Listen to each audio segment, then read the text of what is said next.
គ្រប់យ៉ាងសុទ្ធមានកំណត់ជួបឬប្រចាដោយកំទួននេះសើស្នេហ៍យើងខំសាងមកច្រើនឆ្នាំគង់ព្រះស្រាមរងកំពេលមានអ្នកទី3មុនពេលស្អបអូនបងលងស្នេហ៍ខំថែដោយខែជូនថ្លៃទោះស្រីខុសយ៉ាងណាក៏ចិន្តាប្រណីសង្ឃឹមថាចរណៃអូនយល់នៃពីចិន្តាតែជីវ៉ានៅក្បត់ទៀតត្រានត្រៃ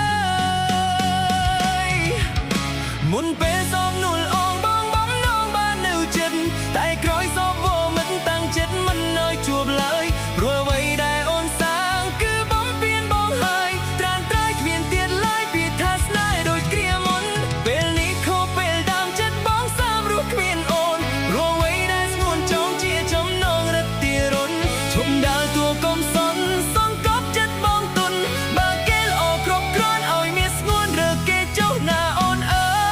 យលាហើយក្រោយពេលអូនស្អប់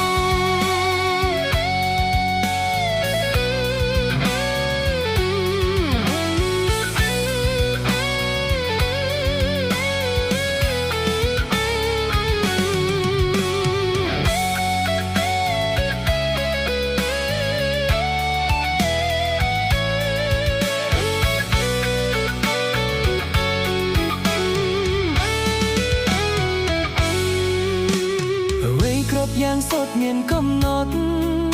ជួបឬប្រចាដោយកំទួននេះស័យស្នេហ៍យើងខំសានមកច្រើនឆ្នាំកូនព្រះស្រាមរងកំពេលមានអ្នកទី3មុនពេលស្អប់អូនបងលងស្នេហ៍ខំថែដោយខែជូនថ្លៃទោះស្រីខុសយ៉ាងណាក៏ចិន្តាប្រណីសង្ឃឹមថាចរណៃអូនយល់នៃពីចិន្តាតែជីវ៉ានៅក្បត់ទៀ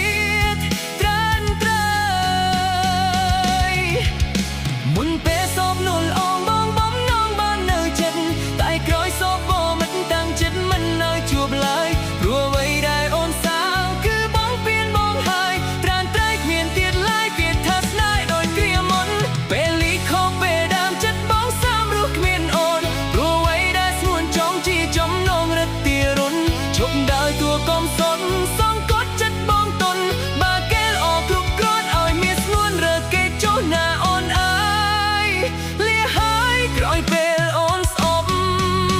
មុនពេលសោបនួលអងបងបំណងបាននៅចិនតែក្រោយសោបវមិនតាំងចិត្តមិនឲ្យជួបឡើយព្រោះអ្វីដែលអូនសាងគឺបំពេញបងហើយត្រានត្រៃគ្មានទៀតឡើយពីថាស្នេហ៍ដូចគ្រាមុនពេលលីខុសពេលដើមចិត្តបងសាមរស់គ្មានអូនព្រោះអ្វីដែលស្ងួនចង់ជាចំណងរត់ទារុនឈប់ដើរតួកុំ